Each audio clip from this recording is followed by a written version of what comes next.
In this episode, we talk with Stephen Arthur, Director of AI and Analytics at ECPI University, about how the school is building AI into the classroom and student experience.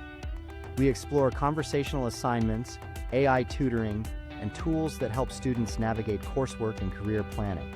Stephen also shares his view on where higher education is heading and how students can prepare for a workforce shaped by AI. All right.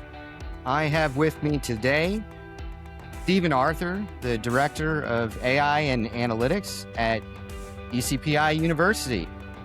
Thanks for being here, Stephen. Thanks for having me. I'm excited about this conversation. But before we really dive in, let's just start with a little bit of background on yourself and ECPI. Sure. So myself, I have a degree from Virginia Tech in aerospace engineering, and then an MBA from Carnegie Mellon. And I pretty much got started in marketing of all places after graduating with an engineering degree in data analysis. And marketing is very much in the numbers these days rather than the creative side of things like you see in Mad Men. But kind of gradually got involved more with broader analytics across the university, not just in marketing. And then when the ChatGPT 3.5 exploded onto the scene a few years ago, I started transitioning into learning how all of these generative AI models worked. I had been working with, obviously, some of the predictive AI neural network type of models, to predict student retention and things like that in the past, but I hadn't really had a lot of experience with the generative AI and the LLMs. And so I started to do a ton of research, just kept up to date with all of it, learned how all of it worked. And I've slowly been able to introduce a lot of that to a lot of the AI products now to ECPI University, and been able to provide direction on various AI initiatives that the university is undergoing. And ECPI University is East Coast Polytechnic Institution and University. And we are primarily over on the East Coast, as the name would suggest. And we have, 12 to 15,000 students a year, and have a lot of cybersecurity programs, software development programs, nursing programs, other health sciences, business. The number of graduates goes down from there. But we're a career college school. We serve an adult population, non-traditional. Average age is 30 years old. Most of our students are between 25 and 35. And so these are, we can kind of consider ourselves as the college of second chances. So we're trying to provide, this adult-oriented student body who have busy lives, and trying to help them learn in ways and learn things that this new AI world is presenting to them. And there's a big veteran component to that as well, right? Folks that leave the military and then pursue higher education. Absolutely. I think our main location here in Virginia Beach is about 50% of veterans, so very heavily veteran population. Overall, it's at least a quarter of the whole student body. So, we've been ranked as the #1 technical college for veterans by the Military Times for, I think, the last 10 plus years in a row. So very, very proud of that.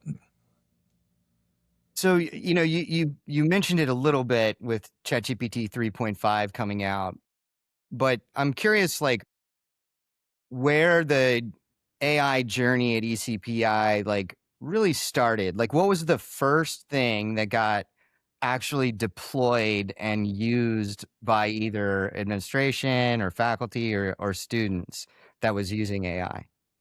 Yeah, so let's put ourselves back at that time period of, ChatGPT 3.5. This was about 3 years ago, just over. And there were news articles all over the place about hallucinations and unreliability, and it's making stuff up and it's getting stuff wrong.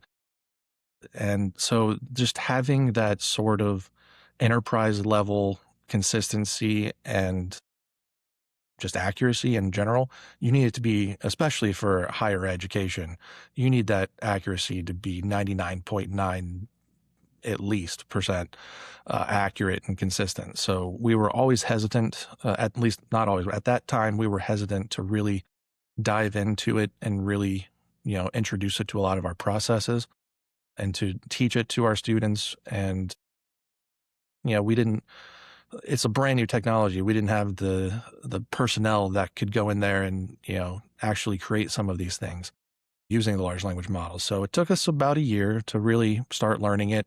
ChatGPT 4 came out, 4.0, and now 5. And over time, we started to realize that there are a lot of use cases that we might be able to consider. There are kind of two ways that an institution, whether it's a college or any other company, can incorporate AI into their company. You have the low-hanging fruit, which is just your individual users using the ChatGPT or the Claude or whatever else to just make their lives easier, to get more efficient at what they're doing, to generate more work. But the second way to do it is to introduce it into your product itself. And that is where the real value lies, because that's what can, differentiate you as an institution, but also it just provides more value to your customers that you would already be getting anyway. So for us, we really realized that the main value is in that side. And so, we partnered with OpenAI, and I'd say that the very first thing we did was partner with OpenAI on their enterprise EDU product. But we only got licenses for our faculty and staff because getting it for our entire student body would have been in the millions of dollars, and that wasn't very feasible for us at the time since we didn't have a solid plan on how to utilize that in the first place. So on the faculty and staff side, though, we can utilize that. It's not hard to find 500 people across the whole university of over 1,500 staff that would be able to have enough use for it to make it worth it. And so we did that. And so it just became a perk of, working for ECPI is you just got a paid $20 a month license. Now, the first thing that we introduced the students to was the concept of a conversational assignment. So this is where, rather than having a student write an essay on the importance of Shakespeare, they would go and do their research. They would figure out, all right, well, who was Shakespeare? What was his major impacts? All that stuff. They would write it all out in a big essay, and then they would submit it. The instructor would then go through it and grade it and redline things and fix punctuation and all of that. And then by the time the student got that feedback, they're already moving on to the next week's assignment. And best case, they do read that and the feedback and internalize it. And it's just not a very good model when you have the option of having a conversational assignment. So rather than having the student write the whole essay and then submit it, and then, worst case, they just have AI do their assignment for them, and they're not even reading what it outputs, and then they put it in a Word document, submit it, and then don't look at the feedback. So they're not even engaging with the content at all. Rather than that, let's have them interact with AI that guides them through and asks them piece by piece, one question at a time, their thoughts on the importance of Shakespeare. So we created a platform where students would launch this assignment. It would go to our Gen AI interface where it's our product, where a student just has to click a button to begin, and they are prompted by the AI.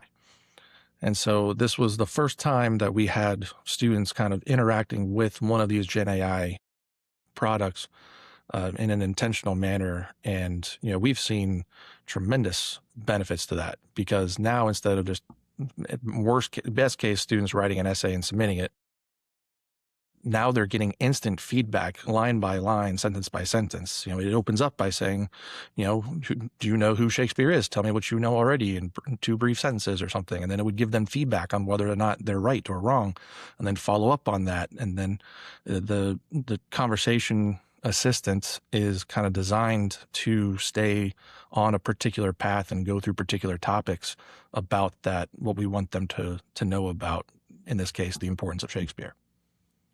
So is that, is that almost like not equivalent, but comparable to a tutor? Exactly. And in fact, it's probably a little bit better than a tutor in our case, because one of the things that if anyone in academics is honest with themselves, they know that students are going to take the path of least resistance to get through their assignments and get through their work that they have to do. And so a lot of them are going to be using AI to just write it for them. And if you provide a tutor for students, then not many people are going to actually use it. One of the philosophies we have at ECPI is that we want to be able to offer services like that, but we know that over 90% of people are not going to utilize something unless they're required to. Mm-hmm. So if you just give them an open-ended tutor they can ask about anything, like giving them a ChatGPT license that is just open-ended, then most of them aren't even going to use it anyway. But if you require them to go through this particular exercise about a particular topic, that's where the real learning and the use of AI can enhance what they're doing. But like an actual instructor or tutor, it guides them along the way in the way that you might be thinking. Right. So it needs structure, right? It can't just be, hey, here's a tool, have at it, right? But rather, something very structured and interactive that can give them real-time feedback on assignments and all the rest of it. That makes sense. So you brought it up a couple times, and I'm curious,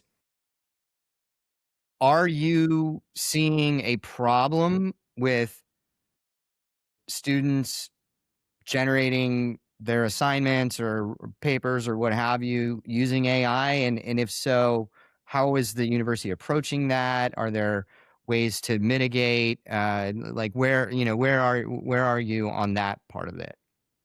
Yeah, I mean, everybody is going to see it, no matter what university or college you are. Students are going to be using AI, at least a certain subset of them. It's pretty obvious when they use it, frankly. A lot of our instructors, especially our English instructors, can definitely tell. But, Mm-hmm. and it's even more pronounced because, if you're an instructor, you've seen the submissions from some of these students before, and then all of a sudden they're writing at the level of a PhD level person, and they were writing at a freshman college level, and or even worse, because if you can't even identify a single grammatical error in a paper, it might be AI. And AI, I mean, everyone kind of can feel when something is generated by AI in the same way that you see an AI video, and it kind of something feels wrong about it. At least so far, we're getting Yeah. closer to parody on that. Right. Yeah. You're not always quite exactly sure why, but it just doesn't quite feel right. What is the policy on that for students? What are they allowed to do? Something we talk a lot about is kind of AI governance, right? And so what are they allowed to do, like, versus not? As an example, I wrote this paper from scratch, but I'd love to get it proofread and have, suggestions be made about improvements. Like where do we draw the line? That line is drawn at various ways down that spectrum. So our policy is basically there's 4 tiers. You have the first tier where you're not allowed to use AI at all. You have the second tier where you're allowed to use AI to brainstorm or ideate or help create an outline, but you can't use it to, for instance, on a paper, write the paper or write the entire piece of code for a software class or something. The third level is that you can use AI generated output as long as you are both giving attribution to it and pointing out things that you did have to change, so that skill at least is being taught on, recognizing when AI's output isn't what it is high quality as it should be. And then the fourth tier where you're allowed to use AI, just open-ended, doesn't matter. That one's not really used that much, but just to be full on the whole spectrum, those are the two endpoints. And we don't have this completely built out because it's a ton of work to do all this across every single assignment that we have, because there's thousands and thousands of them. But we're trying to label every single assignment in one of those 4 tiers and what students are and are not allowed to use in the ideal case, though it's hard to enforce it. So It is that third tier is quite interesting to me in that That's going to be a very valuable skill. Mm-hmm. Like the ability to mark up and, fix hallucinations or just strange wording or style or any of these things that are coming out of LLMs. Like that's going to be part of people's jobs. Yeah, If not already. I mean, and there are a lot of already places is, of where, course. yeah, where it already is. And that fourth tier actually leads me to another question, which is, where is ECPI today? I know it takes a lot of work and time and accreditation and all these things to actually get curriculum approved and accredited and all the rest of it. Where would you say you are in terms of teaching AI to the students versus them using it for, Yeah, so yeah. we have three sort of pillars of AI at ECPI. We have the first one, which I've already touched upon, which is teaching or using AI as a medium to learn, which are those conversational assignments where the student is interacting with an AI model that guides them through learning a topic that isn't about AI. It's just about, I don't know, just some, nursing topic like physiology or something. You have the second pillar, which is teaching students how to use AI. That would be things like prompting and which models tend to be better at different things, which is always a moving target, but at least show them where to go to learn, like which one is the best right now. And just general AI principles, like what we just talked about, like identifying and recognizing there can be hallucinations or inaccuracies or like it's missing context to give you the appropriate answer. Like you can, I know I've seen one of the assignments that we had, I mean, it might still be in development, but essentially you're given a prompt to give the AI model and it gives you, an answer, and you just add a tiny bit of context to so that it knows a little bit more about what you're trying to accomplish, and it gives you the completely other answer and method of accomplishing whatever task you're trying to do. And so it's just kind of teaching that it's same as it always is, garbage in, garbage out. Like you need to be able to provide context. And then the third pillar is teaching students about specific AI tools that are relevant to their career. So for coding, that would be Claude Code or Codex, learning those tools, learning how to use some of the AI, software development things. I'm trying to remember there's a cybersecurity one I can't remember off the top of my Shell GPT, I think it's called. So there's all sorts of those, custom tools out there that are just, and again, that one's also a moving target, but at least showing them what is, what is capable right now. And that's been a huge challenge of trying to stay relevant, because, we come up with a tool and we put it into our curriculum and all of a sudden 6 months later, then there's a better one that we want to teach them. And so our deans have been having a fit trying to keep up with all this stuff and making sure the curriculum is up to date. Yeah, well, higher ed. So a personal story here. When I was in college at the University of Virginia, I started off in the computer science department, and this was in 2000, 2001 timeframe. And I looked at the curriculum, and there was one web development course in the entire computer science curriculum. And this is when the web was exploding. It was Java server pages, right? JSP. And I dropped out of that department, and I got a liberal arts degree because, higher education in general is not known for its speed and rapid adoption of new technology, right? It's hard because there's a lot of work that goes into, I mean, back in the day, how long did it take to write a textbook for a new for a new course and get it published, right? Years sometimes. And so we're seeing that higher ed is having to adapt and find a much more rapid process to put So out new curriculum. it's funny you say that because you ended up going, if I remember correctly, you ended up going into the degree program that hasn't had a major update in the last 100 years in philosophy. Yeah, philosophy and economics. Economics moves a little bit more, but Yeah, yeah, I okay. mean they are tried and true. That's for sure. We talked about these interactive assignments, which is really interesting and fascinating, really.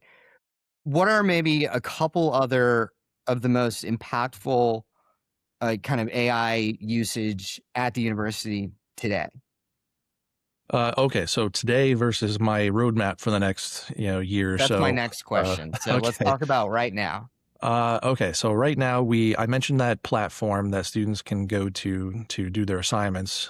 They can also use that just as an open-ended ChatGPT. I think it's set to like 4.0 mini or something right now, just to save on costs a little bit. They're using a mini model. Hmm. But for most of the use cases students need, like you don't really need some of the big modern, Mac Daddy models. But we want to be able to provide a better experience on the open-ended version. I had mentioned that the open-ended version isn't really, that useful if students aren't able, if you don't give them direction on how to use it.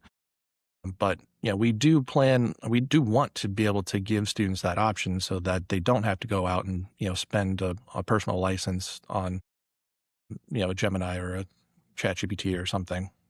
And we want to provide an even better experience than what they can get at one of those places. So what um, we have some of the basic capabilities like that of, uh, web search and image generation, and that stuff has kind of been available or will be available very, very soon in the next, few weeks on that platform. Some of the other things that we're trying to build out are some operational things. So that would be trying to take a lot of our existing data and using AI to extract insights out of that. And that's not necessarily data analysis as much as it is, you know, collecting and analyzing free response student feedback. So at the end of every term, students fill out an end of course survey like they do at every college. And there's a box for them to type out a free response feedback, just general feedback. They answer all the questions, of course, multiple choice, but then they can give their specific feedback on anything else they want to. And we try to have people go through every one of those to see if there's any issues or to identify problems or trends and all that. But it's hard for an individual to go through all of that and come out with any meaningful insight or um, you know escalations or something. So we are putting all of that through some AI processes that will flag certain issues. So if it identifies that there's a multitude of issues that might get flagged that need to be addressed by the campus president or somebody else in a leadership position, but we're trying to in all ways provide a platform that any of our different departments can very easily just hook up into our central AI hub and be able to automate away. And we'll give them like an API, for instance, and they can just shoot their data in and they can get back any way to analyze it that they want. Was the student happy? Did they use profanity? Were they satisfied? Did they mention the teacher? Did they mention the curriculum? All that sort of stuff. So if you want to go in as the dean and you want to see like, okay, what are our students saying about our curriculum in more details rather than just giving it a score of 1 through 10 or something, then they can very easily sort all the free response by did they mention the curriculum in any way? And then look at all of those, instead of being like a keyword search, that can be more semantic search. Yeah. I remember when unstructured data was like mostly useless, and now it can be very powerful. And kind of what you're talking about, I'm seeing across a lot of different industries, in that it's more of making data analysis like accessible to a much broader set of people at an organization, right? Like the model used to be there were like a few analysts, and if you needed some information, you had to like put in your request with the analysts, and they would say, all right, I'm about 3 weeks, I'm scheduling 3 weeks out, I'll get you that report, and it may or may not be exactly what you were looking for. But now with the ability to leverage unstructured data and use natural language to actually request information about that, right? Sentiment analysis and all this other stuff that's become very accessible. We're seeing less and less of a need of that like analyst, where executives or managers or even faculty, whatever, can really get a feel for the data themselves. it's so powerful in decision making when people are really paying attention to it, right? Yeah, one of our academic leaders was trying to analyze some of the like faculty load, like how many classes is a certain faculty member teaching at a time, because they're only allowed to teach a certain amount per semester. Which campuses have a lack and are requiring to go outside and get more adjunct faculty when we should be using full time, for instance. And he just had a bunch of data on all of this stuff. And I remember, because I mentioned that I did broader analytics across the university, and so I'd worked with him in the past on coming up with like reports on this. And what I ended up doing was going to him, and I mentioned we're an OpenAI partner, so I made a custom GPT for him where I went into the system prompt instructions and said, here are all the fields in the file that he's going to be uploading. Here's the description of all of those fields so that it has the context. As we mentioned, garbage in, garbage out. It needs context. And told him the general structure of how we, assign faculty and all that. And once it had all of that context and information, I just gave that custom GPT to him, and he could ask any question he wanted and didn't need to, wait days or weeks for an analyst to get to it, because he could just use AI. And he tried using, ChatGPT to analyze it, and it didn't work. And it was because it didn't have that additional context and what these field names meant in the real world in our particular context. So, it is going to be very easy, like you said, for a lot of people that are not very technically minded to be able to get very technical. The other example is on the coding side. Now, with Claude Artifacts or with ChatGPT's Canvas, rendering HTML, like you can generate a very basic app without any knowledge of coding very easily. I mean, this isn't really the business, but I made an artifact that just is a white noise generator that I can sleep to on my phone. Very simple. I can adjust the frequency how I want. I can make it pulse, and I didn't code a bit of it. It just, I just told ChatGPT the features I wanted, and boom, it made it. I love it. I love it. So, we talked a little bit about what's coming up, but what's on the roadmap? And as a follow-up to that, is there like a long-term vision? Like, what does it look like? And by long-term, I mean 3 years, but Yeah, I know. but like, what's coming up in the next year? And then what is the vision for 3 years? Yeah. So I think you can right now have a kind of abstract vision, beyond 3 years, because, you can kind of tell what might be possible based on what's possible right now. So maybe I'll start with my 1 year, and then I can expand from there. But so, we use Canvas. Canvas and Blackboard are the two big LMSs out there for LMS meaning learning management system. Yep, the content delivery system for where students access their assignments, upload their files, and do their quizzes and all that. So Canvas has not really brought out hardly any AI tools inside of their platform in the last 3 years, at least ones that are usable by students or the instructors. So many of the things on my roadmap involve custom, tools and things that are built directly into Canvas, or at least access Canvas data.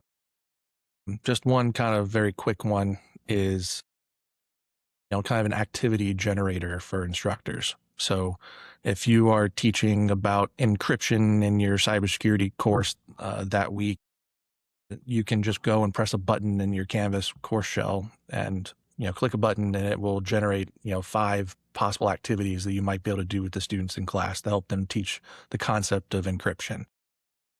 Or even you can give them an open text box where they can type in something more specific that they want to do that week, and it would generate variations on that for them. So that's just a bunch of tools like that are kind of on the roadmap for, just enhancing the student experience. Another one is, a tool that the students are going to be using, which is like a resume improver. So they'd be able to go into this thing they can either upload their resume as it is now or not. And, we'll be able to know, because which student is accessing the platform, we'll know what their degree program is, and we'll know what courses they would have taken.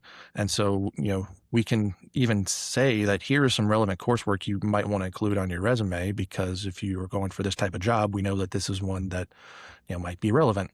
And, we would have them, the goal is to have them enter like 4 or 5 job titles that they might want to apply for after they graduate. And it would generate 4 or 5 different variations on their resume for each of those, job titles, so that when they go to apply for all of these different jobs, they can select the one that's the most appropriate. Yep. That's so interesting. We're building something similar right now Oh, for one of our clients.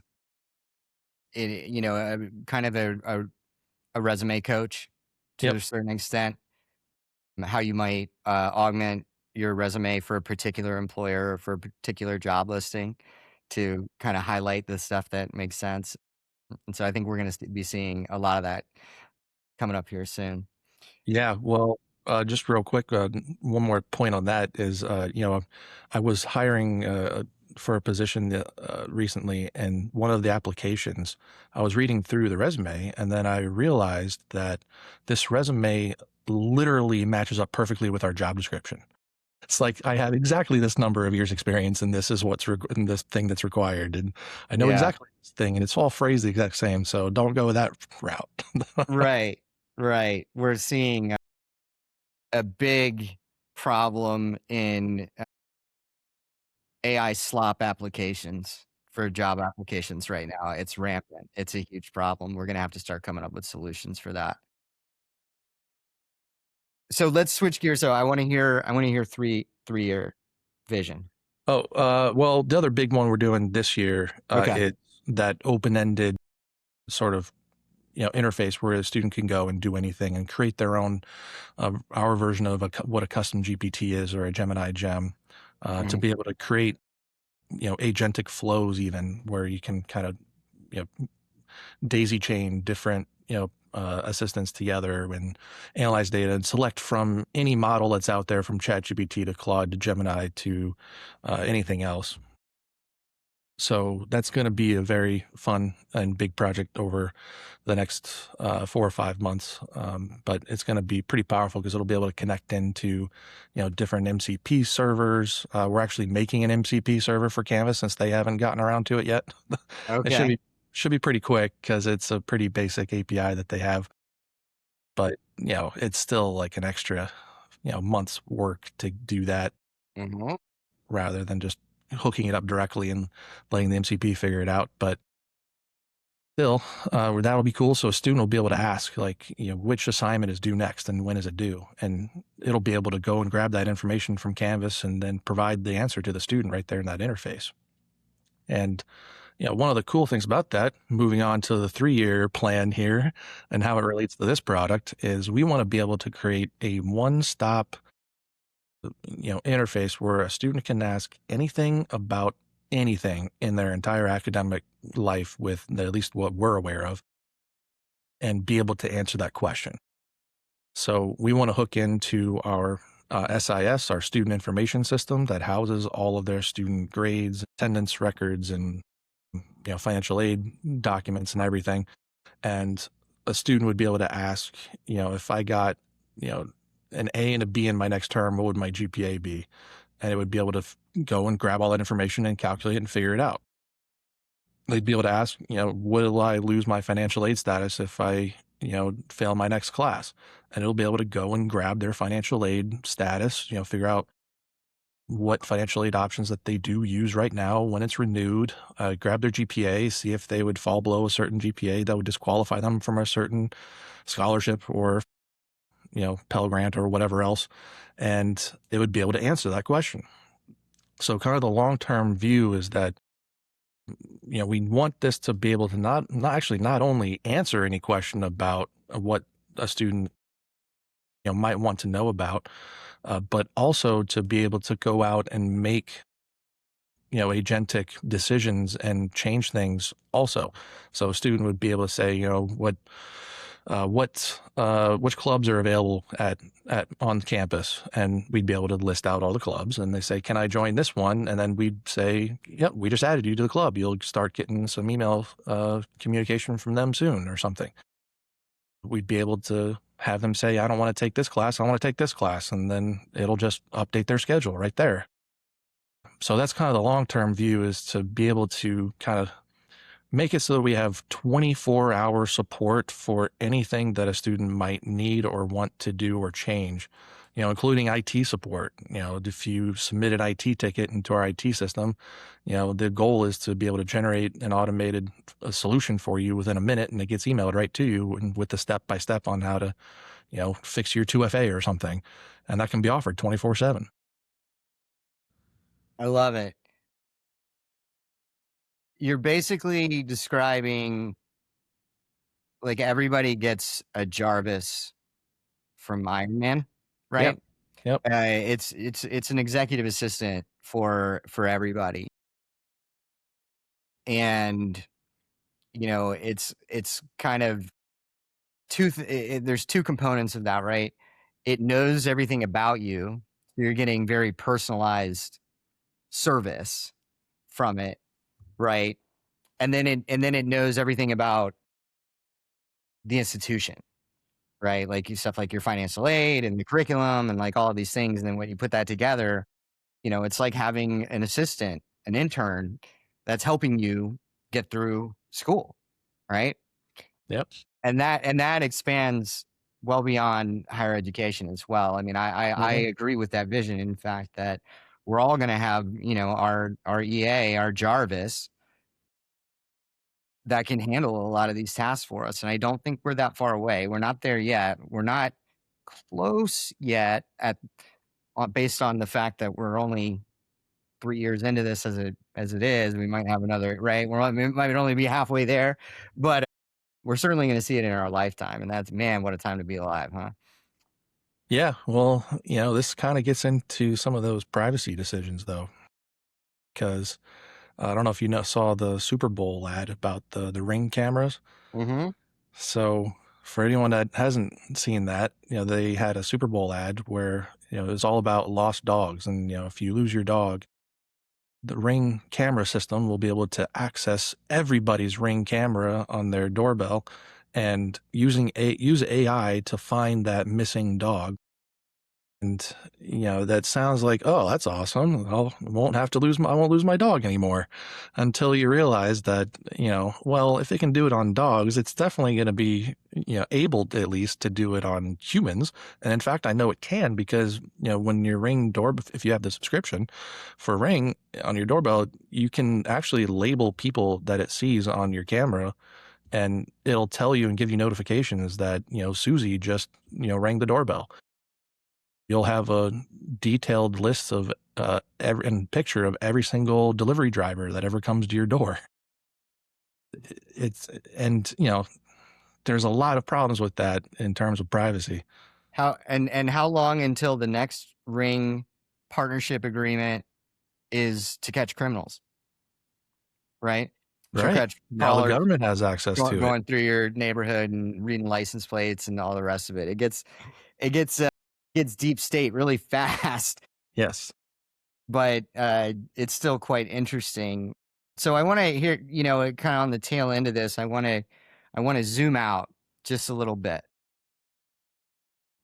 And I just have a couple questions for you. Okay, so ECPI University, a lot of people, especially those that are not in the kind of Southeast, may not have heard of ECPI, but they are leaders when it comes to deploying AI into their entire operation. They are way ahead of most higher education, and not just career colleges. I'm talking about across the board, because these are very old institutions. They move slow. There's pushback everywhere. There's resistance. There's, it's an outdated model, and there's a lot of problems in higher ed right now. So with that as the backdrop, my question is, in your view, how does higher ed, how do universities need to evolve to stay relevant right now? Yeah, I mean, it depends on how deep you want to go on this rabbit hole, because we can get all the way down to like what is the purpose of university in the first place. Well, yeah, let's start there. Let's start Okay. there. So, I mentioned philosophy earlier, Aristotle's four causes. The last one is the final cause, meaning like what something is by what its purpose is.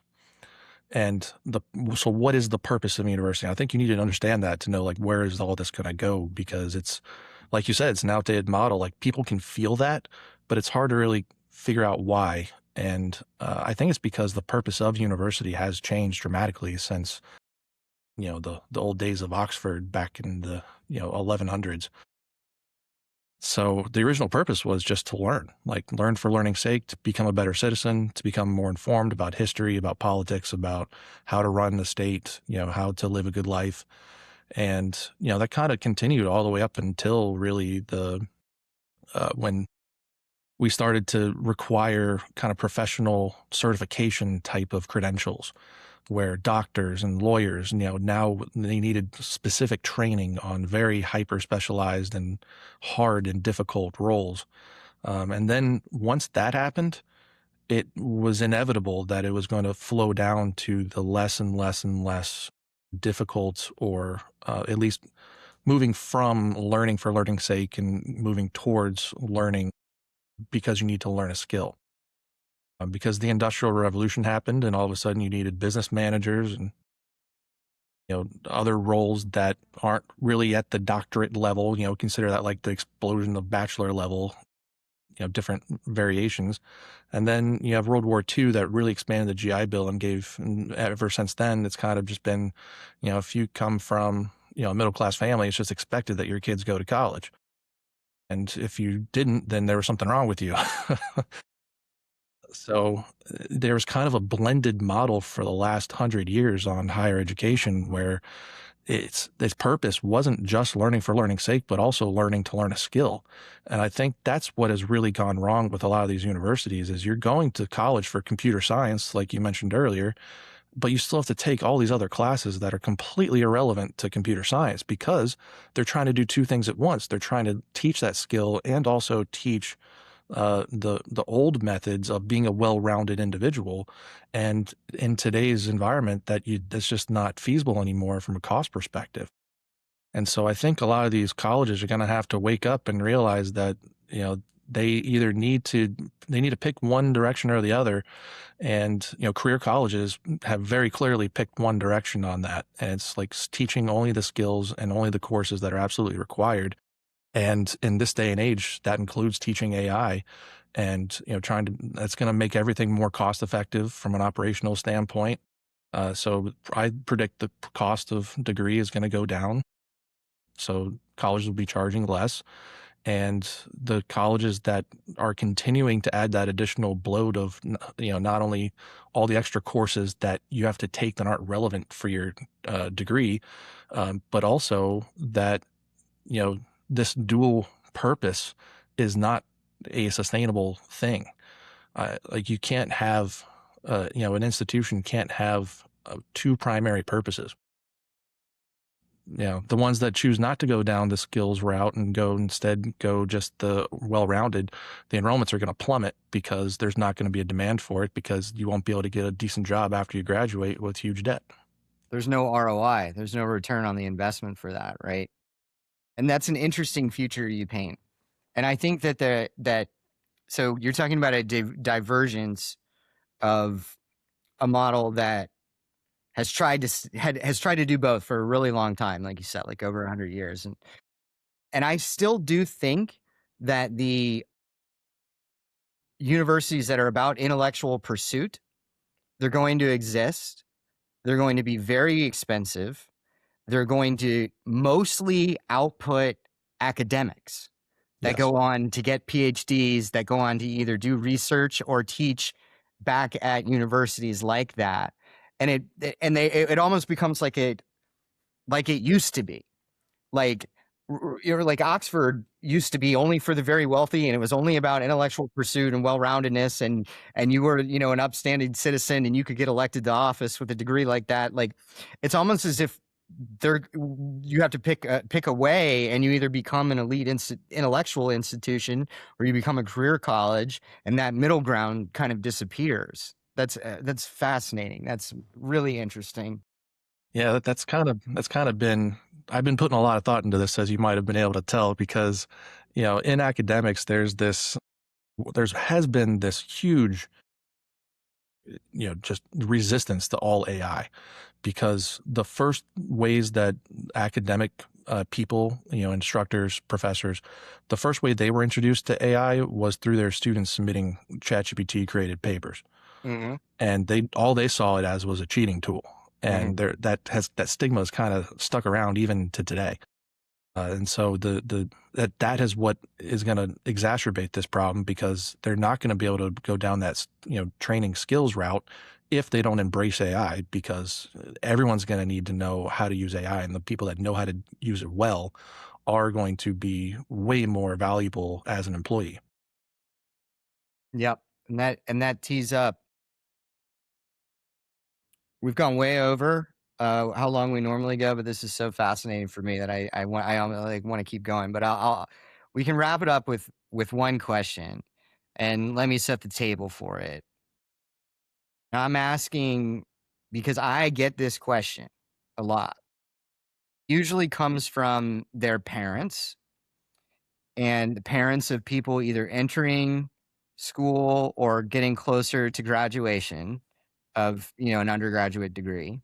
And they're worried. And they're worried about their children. And they say, and specifically about what AI is going to do to the world, to the job market, to the workforce, to the skills needed, all of it. And they say, Hunter, will you jump on a call and give them some guidance? And I say, sure.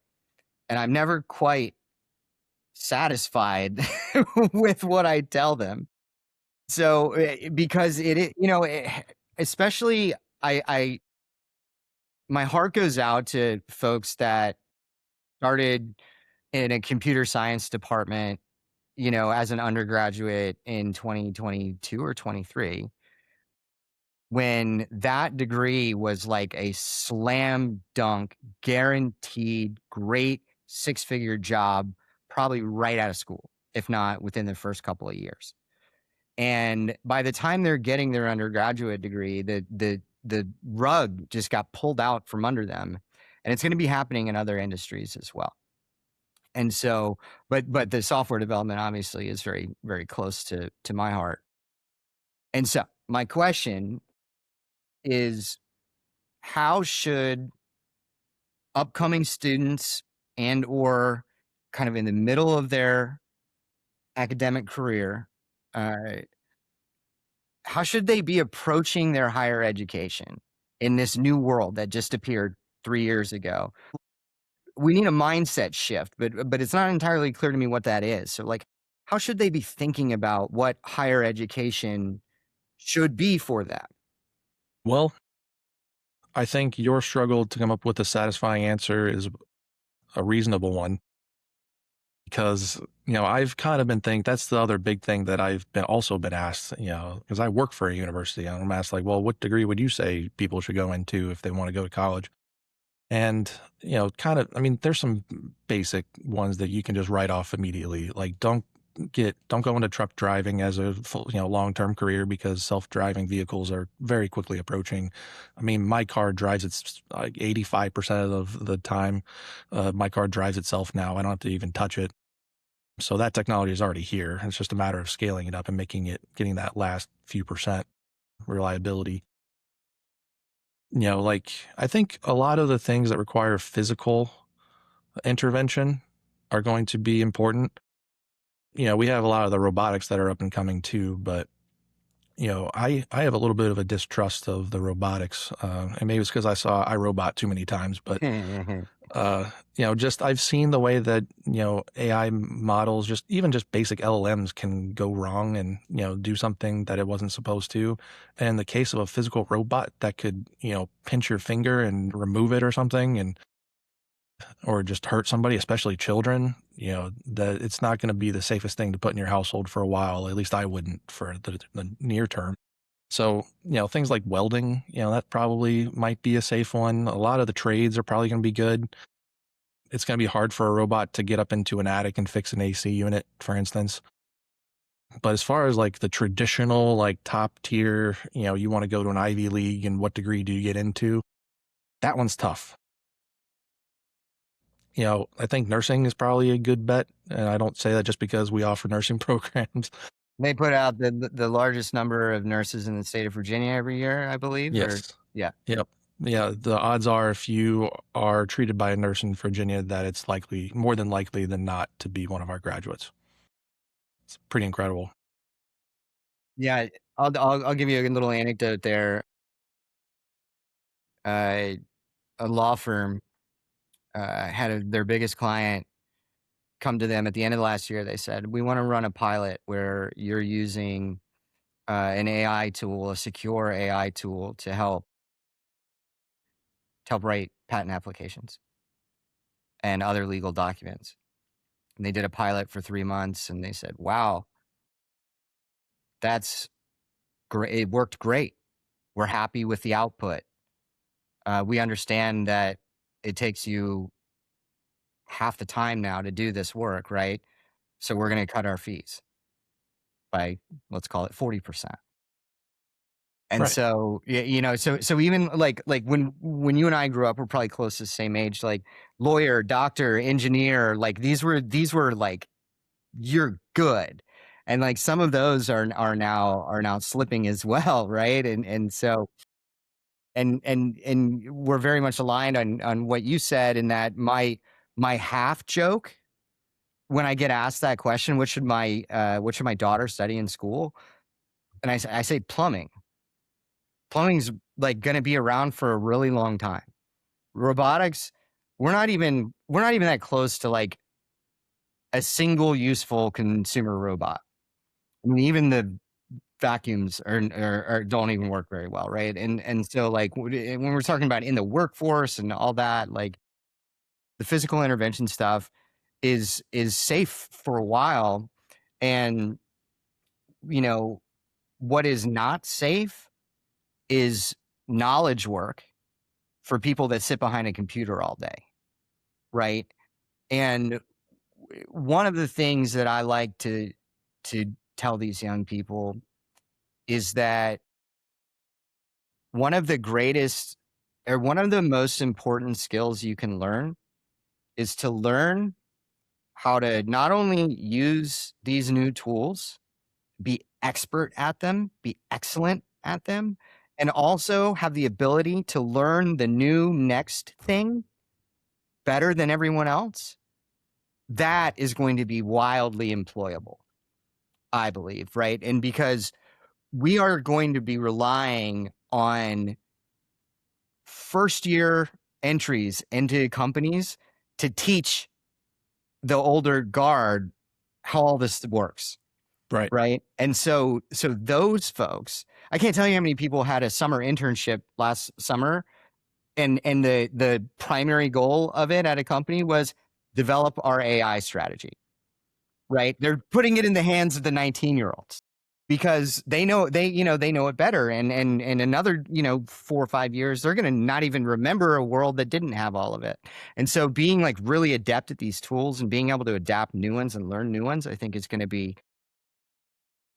a critical skill that will be employable for a long time. That's our goal, is to teach our students how to use these AI tools so that they can, when they get that entry level job, they can actually help bring some of those abilities and knowledge to the old guard, like you mentioned. I do think that the general sense of AI taking people's jobs is probably a little bit overstated. There's a principle in economics, speaking of economics, that, if something gets cheaper, and in this case, maybe because of AI, then often the demand for it increases because you're able to offer it for, it's just basic supply and demand, right? You just lower the cost and you can have a lower price, more demand for it because more people will do it. And an example I saw from a study was on, radiography and interpreting x-rays and things like that. And so you have these radiologists that, are using AI to help interpret, And, it's been able to speed up and increase the accuracy of their interpretations by, a large amount. So all of a sudden, a single radiologist can process many times more, x-rays or whatever than they could before. And all of a sudden now they can lower the cost, and they didn't fire anybody because they were getting 3 times as many requests for x-rays now, because people weren't willing to make that decision to get an x-ray on something that just kind of hurt. But if it was only $100 instead of $300, then okay, well, let me just make sure there's not a fracture in there. And, it changes that dynamic. I just gave a speech on this. As AI lowers the costs, that can lead to a surplus. And that could be knowledge work, right? That could be legal work. That could be widgets on an assembly line. And my advice, it was a room full of 50 CEOs. And my advice to them was, you're about to have a surplus of whatever it is. Like for me, it was developers. I had more developers than I needed. And the question is there demand for it? Is the demand going to go up to meet this surplus? And in some cases, the answer will be yes. But in other cases, other industries, the answer will be no. This is what happened in the industrial revolutions and all the rest of it, right? And it is those industries that are going to be, they're either going to need to completely innovate, right? Like law firms, I think, need to innovate. They need to change their billing model. They can't be doing hourly billing anymore. They need to be doing value-based pricing, and they need to be building firms with an AI stack from the ground up. That's what I think, for law firms to be able to survive. So either you can scale it out because the demand is there to meet the surplus that you're able to create, or you have to innovate and change your business model to accommodate the fact that the prices of, the costs of producing these goods and services are plummeting. And either way, we all win because we get more things for cheaper. More things for less, right? What a beautiful thing. Well, that is a great note to end it on. Stephen Arthur, Director of AI and Analytics at ECPI University. Thanks so much for coming on. Thanks for having me. All right, take care.